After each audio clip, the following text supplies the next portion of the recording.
Le champ de débris suspendu dans le vide ressemblait à une constellation fragmentée. Des éclats de métal dentelé tournaient langoureusement dans le vide sans poids, réfléchissant la faible luminescence d'une étoile mourante. Le désastre était récent, avec des fragments de plasma encore chargés scintillant parmi les débris, envoyant de petits arcs d'énergie bleu-blanc traversant les ouvertures tordues de ce qui avait autrefois été des vaisseaux. Elias Vogue soupira alors qu'il s'affaissait dans le siège du pilote, passant une main dans ses cheveux noirs en désordre. Il avait déjà rencontré d'autres Rex auparavant, mais quelque chose à propos de celui-ci le troublait. Peut-être était-ce le silence troublant ou la manière dont le plus grand fragment de la coque conservait l'insigne d'une faction non identifiée, carbonisée et partiellement fondue mais indéniablement extraterrestre. Son vaisseau, le Wefar, était un cargo d'occasion qui avait connu de meilleurs jours en effet, il y a des décennies. Le moteur émettait un bruit de grincement déconcertant lorsqu'il accélérait au-delà de la vitesse subluminique. Les boucliers étaient aussi fiables que les assurances d'un politicien, et la gravité artificielle fluctuait souvent de manière imprévisible pour maintenir son alerte. Néanmoins, malgré ses idiosyncrasies, le vieux vaisseau ne l'avait jamais complètement laissé tomber. « Très bien, chérie. » Elias murmura en ajustant plusieurs interrupteurs, « Vérifions ce que nous avons ici. » Un examen progressif des débris ne révéla aucun signal de détresse actif, néanmoins, ces scanners détectèrent une signature énergétique anormale et faible émanant de ce qui semblait être une capsule de sauvetage intacte. Elias plissa les yeux, contemplant la possible présence de quelqu'un à l'intérieur de l'objet puissant. Il respira par les narines, se résignant au rôle de bon samaritain. Procédant avec prudence, il étendit son. Le bras de grappin du vaisseau sécurisa la capsule de sauvetage et l'attira dans la soute avec un bruit métallique. Dès qu'il fut à l'intérieur, l'IA à bord, un programme sarcastique nommé V, intervint via l'interphone. Félicitations capitaine Vogue, vous avez réussi à acquérir un autre morceau de débris spatial. Vos habitudes de collecte sont vraiment inspirantes. Elias a exprimé son exaspération en roulant des yeux. Je vous assure qu'un jour je reprogrammerai vos sous-routines de personnalité. Voulez-vous que je vous rappelle la dernière fois que vous avez essayé? Le résultat fut en effet, je me souviens qu'Elias a murmuré, il m'a fallu 3 jours pour cesser votre récitation de poésie médiocre chaque fois que j'ajustais les propulseurs. Ah, les classiques. Vera répondit avec une pointe de nostalgie, demandant si elle devait préparer l'infirmerie au cas où un pirate de l'espace atteint de maladie aurait été autorisé à monter à bord. Elias l'ignora et se dirigea vers la soute. La capsule occupait le centre du pont, sa surface carbonisée et marquée par les dégâts de combat, avec les lumières d'urgence sur son côté vacillant faiblement. Quoi que soit arrivé au propriétaire, cela avait été désagréable. Avec un sifflement de dépressurisation, il ouvrit la trappe. À l'intérieur, recroquevillée contre l'intérieur de la capsule, se trouvait une femme, pas une femme ordinaire. Elle était grande, même dans sa position affaissée actuelle, ses longs cheveux noirs enchevêtrés de sang, des mèches adhérant au contour net de son visage. Sa peau affichait une teinte inhabituelle, un bronze chaud qui captait la lumière tamisée, la rendant presque dorée. Cependant, ce furent ses oreilles qui lui coupèrent le souffle, elles étaient allongées, se courbant élégamment en arrière et se terminant par des pointes acérées Unzari. Elias murmura que les Ari étaient notoires dans tous les systèmes connus. Férocement disciplinés et entraînés dès la naissance pour être des guerriers, ils étaient une espèce à éviter. Pourtant, en voici un, presque sans vie, dans sa soute. Il effectua un scan rapide avec son appareil médical portable, révélant plusieurs fractures. Une grave brûlure au plasma s'étendait le long de ses côtes, et elle était déshydratée, un traitement immédiat était impératif. Il murmura de frustration, j'ai dû choisir la plus redoutable.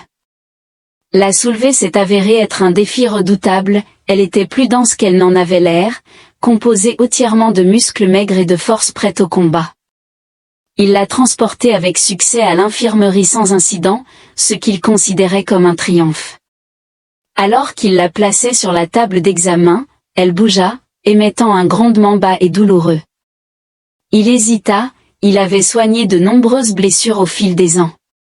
Lors du transport de marchandises aux périphéries de l'espace civilisé, on apprenait à administrer les premiers secours rapidement.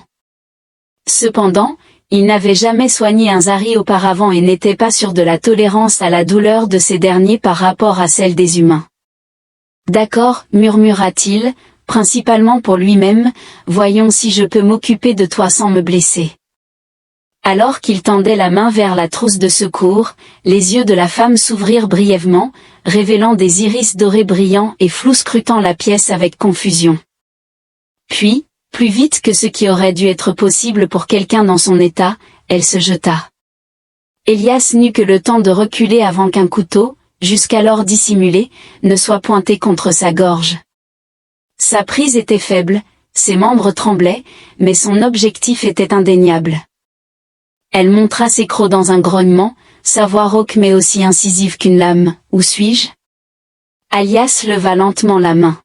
« Mon vaisseau, déclara-t-il, alors que ses yeux se plissèrent.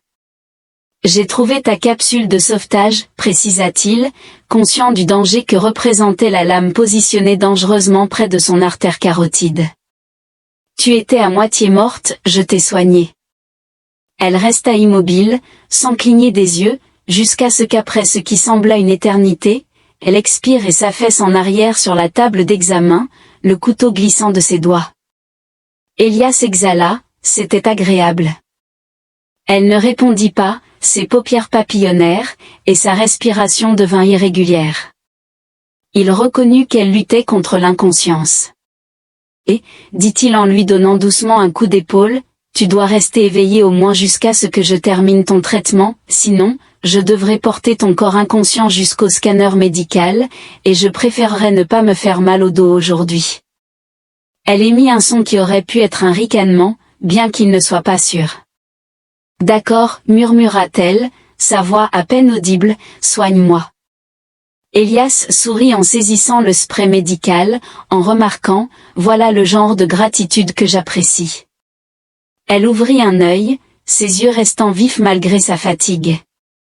Continue de parler, humain, et je te poignarderai. Ila se contenta de sourire. Tu affirmes cela, mais tu es déjà trop faible pour manier un couteau. Accorde-moi 5 minutes. Il ricana, secouant la tête tout en continuant à soigner ses blessures. Cela allait être intriguant.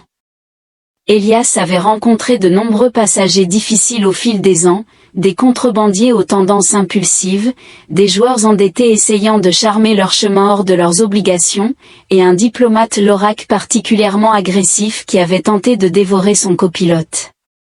Cependant, rien ne pouvait se comparer à la guerrière Zari obstinée qui venait de sortir d'une mort imminente et semblait personnellement offensée par l'idée de recevoir des soins. Zelara était assise sur la table d'examen, les bras croisés sur son torse bandé, le fusillant du regard comme si sa seule volonté pouvait incinérer son crâne. Elle venait à peine de se réveiller depuis 1 heure, mais pendant cette courte période, Ella avait été accusée de l'avoir empoisonnée, de l'avoir interrogée, et, son préféré, d'avoir tenté de saper son moral en lui offrant de la soupe. Ce n'était qu'une simple nourriture. Elias exprima son exaspération lorsqu'elle scruta le bol pendant 5 minutes ininterrompues comme s'il pouvait renfermer un poison à action lente. « Je ne consomme pas de nourriture humaine, rétorqua-t-elle. Il haussait un sourcil, demandant « Que consomme donc Zari ?» La viande est une nourriture riche en protéines et dense en énergie destinée aux combattants. Elias la fixa pendant un long moment avant de se pencher en avant, reposant ses coudes sur le comptoir. « C'est de la soupe au poulet, déclara-t-il. Elle plissa ses yeux dorés et lumineux en le regardant avec scepticisme. Le poulet est de la viande, la dernière fois que j'ai vérifié. Elle jeta un coup d'œil à la cuillère comme si c'était une arme qu'elle n'avait jamais été formée à manier. À contre-cœur, elle prit une seule gorgée prudente, son expression révélant un mélange de confusion, d'approbation fatiguée et d'acquiescement réticent. Bien qu'elle continuât à froncer les sourcils, elle avait consommé la moitié du bol, ce qu'Elias considérait comme une victoire. Il s'appuya alors contre le comptoir de la base médicale et demanda « Allons-nous discuter de pourquoi je vous ai trouvé flottant dans un pod d'évasion endommagé, situé dans un endroit isolé, ou dois-je continuer à spéculer ?» L'attention de Salar se tourna brusquement vers elle, son corps tout entier se tendant. Bien qu'elle restât affaiblie par ses blessures, ses mouvements de muscles enroulés comme un ressort indiquaient sa préparation au combat. Ala leva les mains, disant « Détends-toi, je ne fais que discuter. Je ne te dois aucune explication, car ce serait trop simple. » Il soupira, se frottant le visage de la main. « Je n'ai pas besoin de connaître ton histoire, j'ai juste besoin de savoir si tu as des ennemis à tes trousses ou si je dois prendre des mesures d'évasion. » La prochaine fois que je suis entrée dans une zone peuplée, la mâchoire de Zara s'est contractée, mais elle s'est abstenue de répondre immédiatement. Elias avait été témoin de nombreuses expressions au cours de sa vie, y compris la peur et l'arrogance. L'expression de Zara n'était ni joie ni colère, c'était de l'hésitation, ce qui lui tordit l'estomac. Il croisa les bras et déclara « Je vais interpréter cela comme un oui. Quelqu'un me poursuit, et je ne révélerai pas son identité car je pense pouvoir gérer cela seule. » Elle le regarda d'un air peu impressionné. « Votre capacité à converser sans relâche est impressionnante, remarqua-t-il avec un sourire. Je cultive assidûment cette compétence. » Sarah gémit, se massant la tempe comme si le gérer était un fardeau physique. Elias saisit l'occasion de l'examiner, elle dégageait une présence intimidante avec sa posture de guerrière et son regard vigilant, complété par ses longues oreilles gracieuses qui tressautaient à chaque bruit. Cependant, elle semblait également profondément fatiguée, non seulement physiquement mais aussi mentalement. Quelle que soit l'épreuve qu'elle avait endurée avant son arrivée, elle avait extrait plus que du sang, elle avait pris des fragments de son essence. La raison de cela le troublait plus qu'elle ne le devrait. Après un long silence, Sarah finit par articuler « Je ne sais pas s'ils viendront me chercher. » Bien que ce ne fût pas la réponse qu'il espérait, c'était néanmoins une réponse. Elle expira, se détachant du comptoir. « D'accord, c'est un bon début. » Elle cligna des yeux, semblant s'attendre à ce qu'il pose d'autres questions. Au lieu de cela, il saisit simplement le bol de soupe vide et se dirigea vers la porte. « Si vous vous souvenez de commandos de la mort ou de seigneurs de guerre vengeurs dont je devrais m'inquiéter, veuillez m'en informer avant qu'ils ne pénètrent sur mon vaisseau. » Zara le fixa un moment, puis relâcha une exhalation aiguë, presque un rire, qu'elle cacha rapidement, mais Elias l'avait remarqué du progrès. Après avoir terminé les vérifications de maintenance sur le Wayfarer S-Luck, Elias retourna dans les modestes quartiers de vie du vaisseau pour trouver Zelara déjà éveillée et en train d'explorer. Cela aurait été acceptable si elle n'avait pas démonté l'un de ses panneaux de contrôle à main nue. Ouah, ei. Elias se précipita en avant, trébuchant presque sur ses propres pieds en saisissant son poignet. « Que diable es-tu en train de faire ?» Zelara ne montra aucun signe de culpabilité.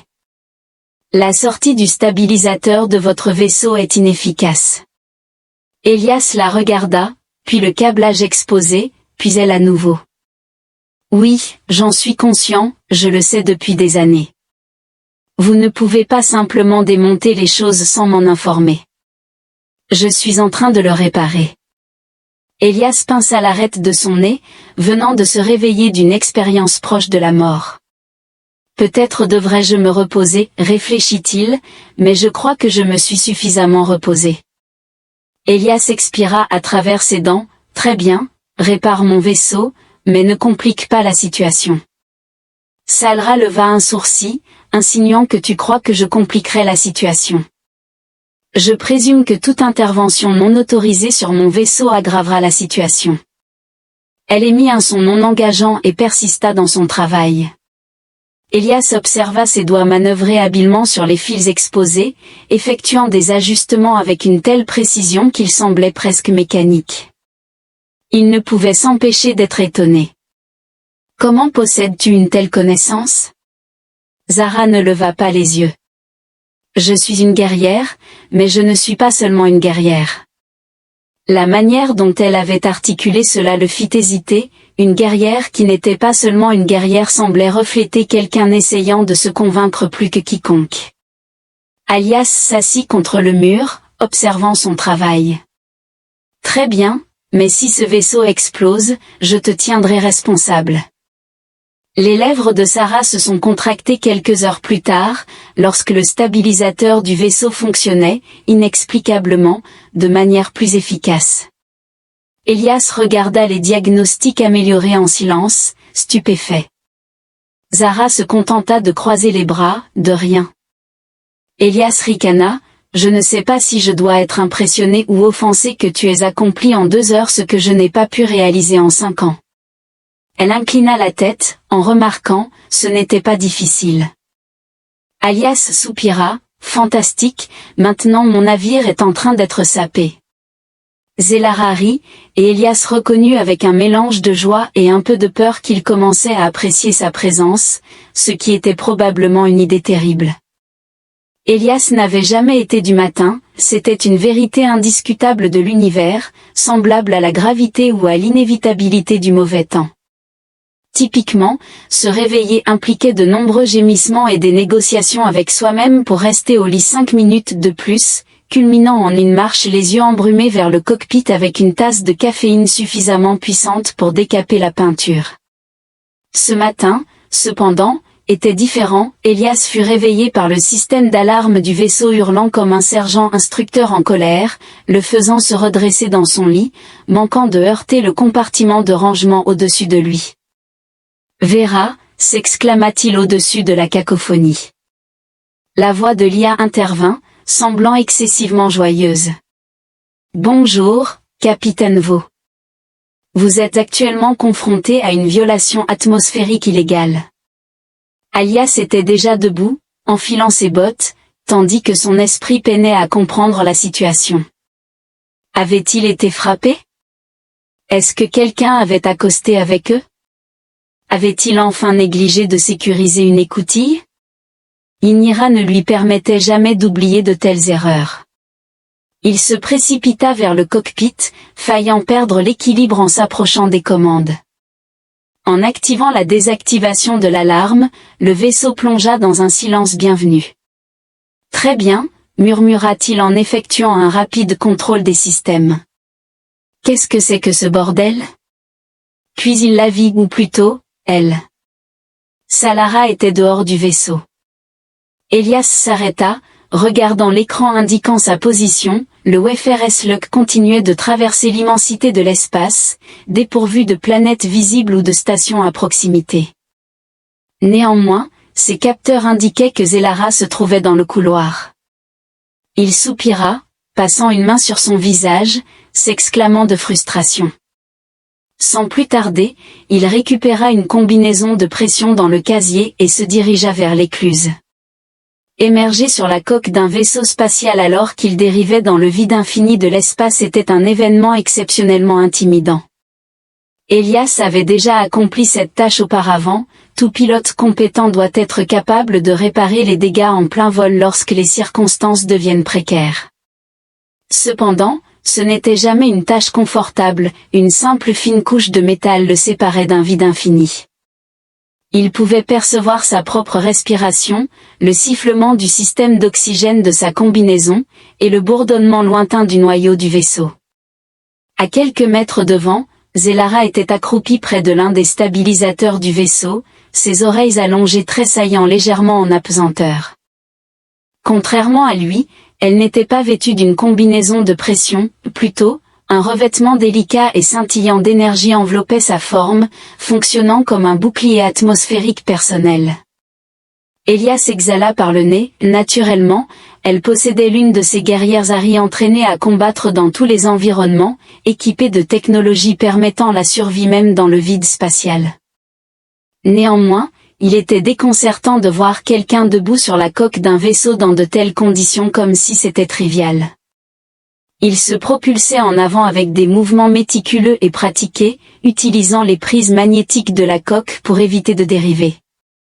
En s'approchant d'elle, il activa le système de communication de son casque, demandant « Pourriez-vous expliquer pourquoi vous essayez de provoquer une crise cardiaque ?» En se réveillant, Zelara à peine le reconnut.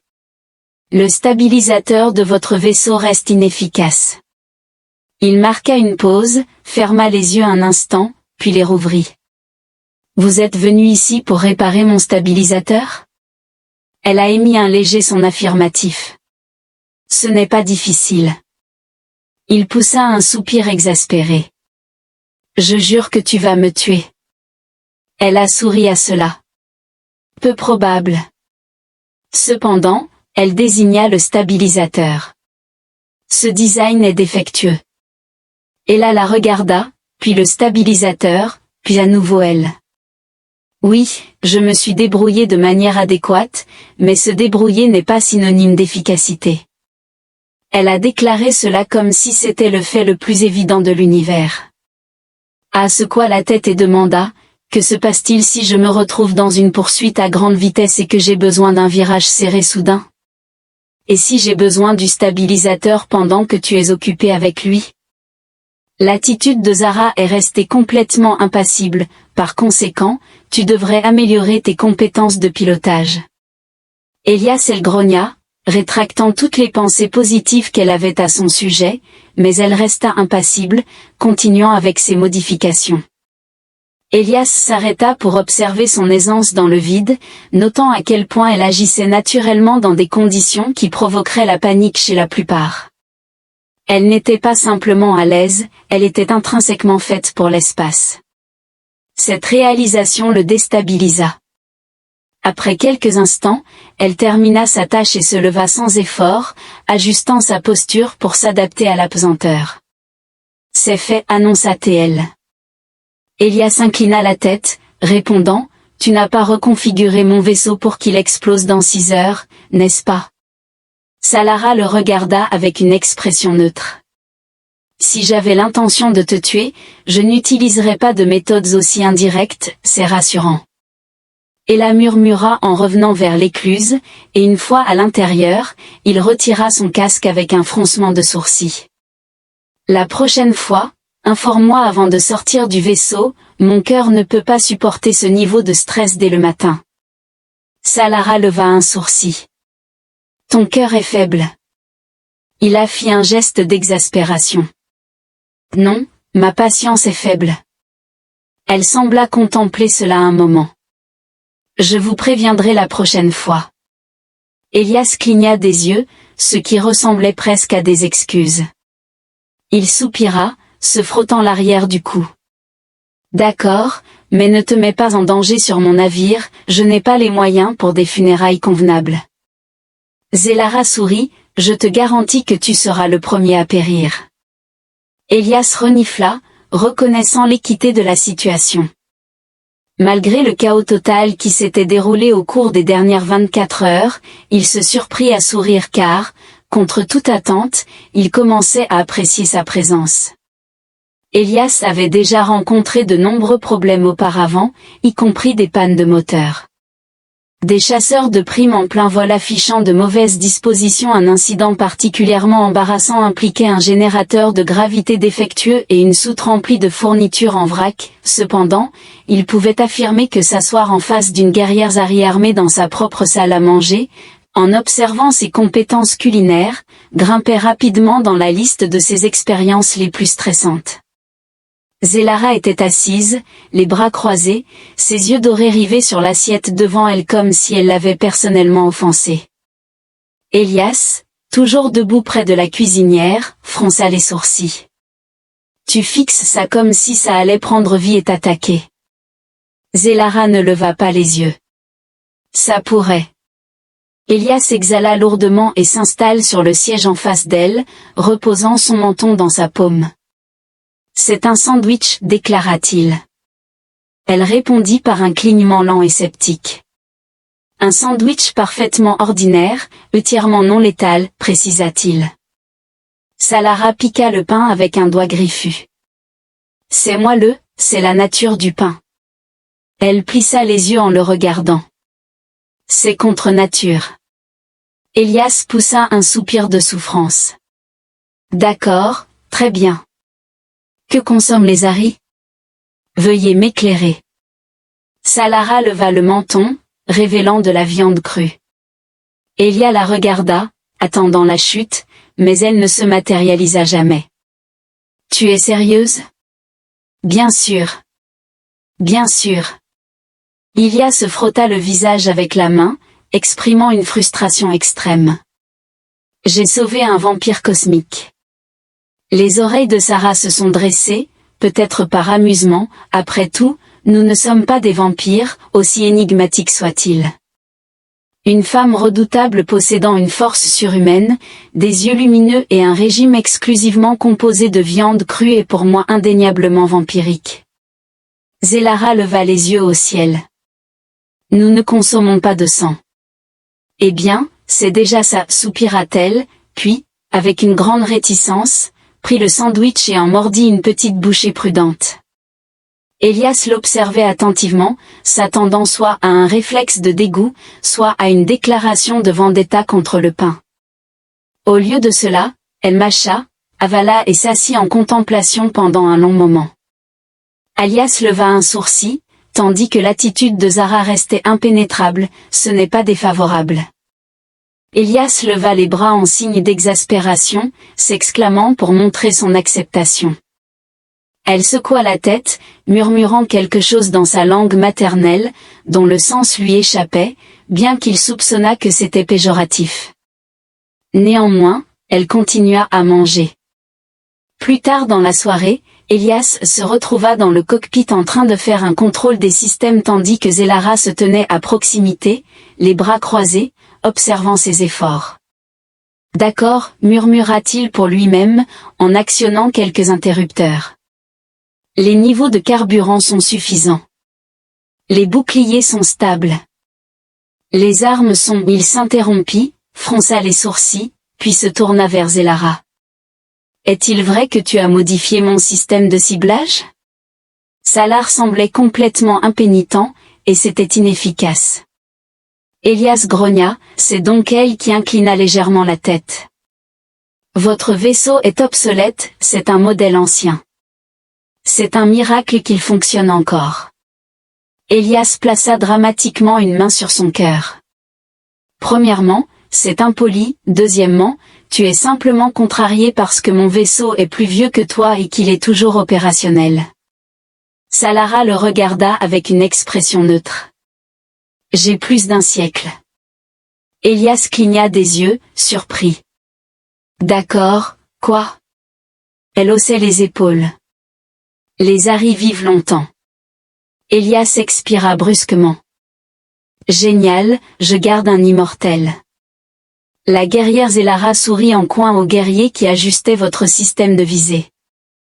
Elias grogna, en se massant l'arrière du cou. D'accord, je vais le permettre, mais la prochaine fois, veuillez demander la permission avant de toucher au système interne de mon vaisseau.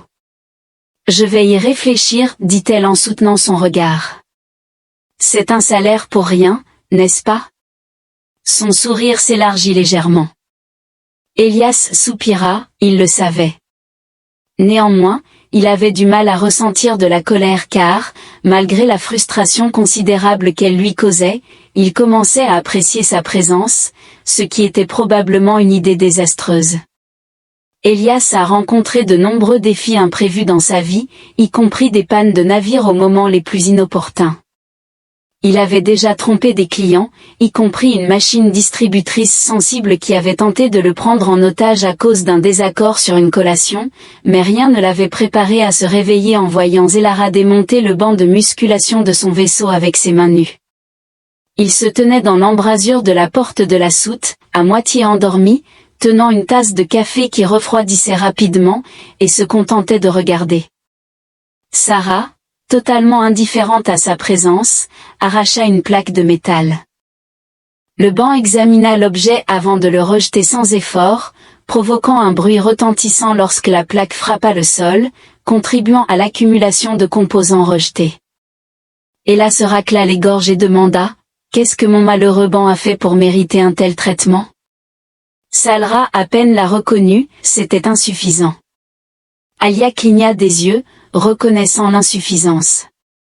Elle saisit un autre morceau et en évalua le poids dans ses mains, les niveaux de résistance étaient insuffisants. Elias observa le tas de débris avant de la regarder, remarquant que plutôt que d'augmenter le fardeau, elle avait choisi de le démonter. Elle répondit avec une expression impassible, indiquant son insuffisance.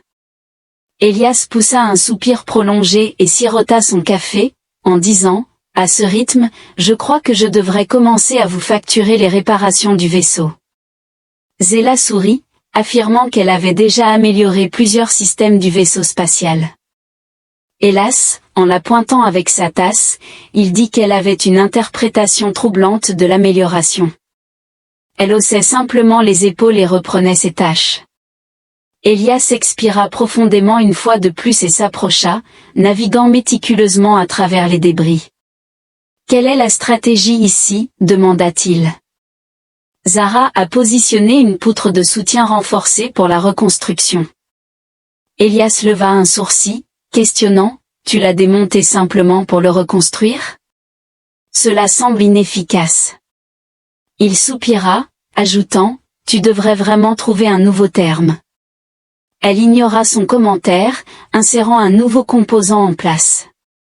Elias s'appuya contre une caisse et l'observa un moment. Il devait admettre que, malgré sa tendance à démonter des objets sans avertissement, elle excellait à les remonter.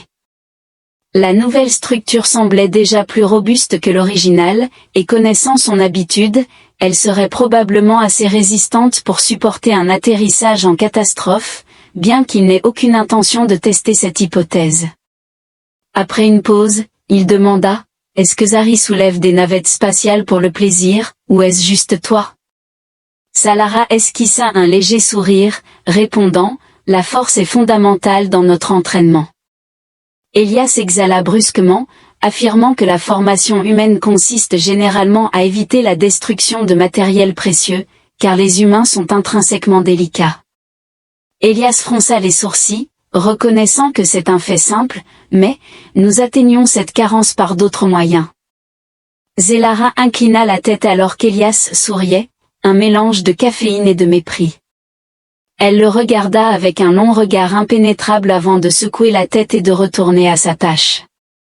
Au moment où elle termina la reconstruction du banc, Elias avait déjà fini son café, nettoyé ses outils, et conclut qu'il se réveillerait probablement un jour pour découvrir que tout son navire avait été redessiné de manière à convenir aux guerriers. Zélara recula pour évaluer son travail, offrant un bref hochement de tête d'approbation, c'était terminé. Elias croisa les bras et examina la construction, il devait admettre que c'était incroyable. Le nouvel édifice était renforcé avec des plaques en alliage, les systèmes de poids avaient été recalibrés, et il y avait des barres de soutien supplémentaires qui n'existaient pas auparavant.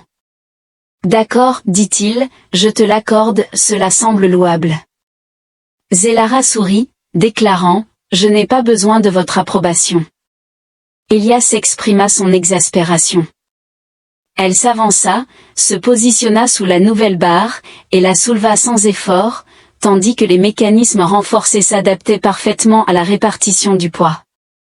Elias observa brièvement puis remarqua, « En effet, je ne ferai jamais de bras de fer avec toi. » Zéra Harim s'est abstenu de commenter le côté d'Elias et passa une main dans ses cheveux.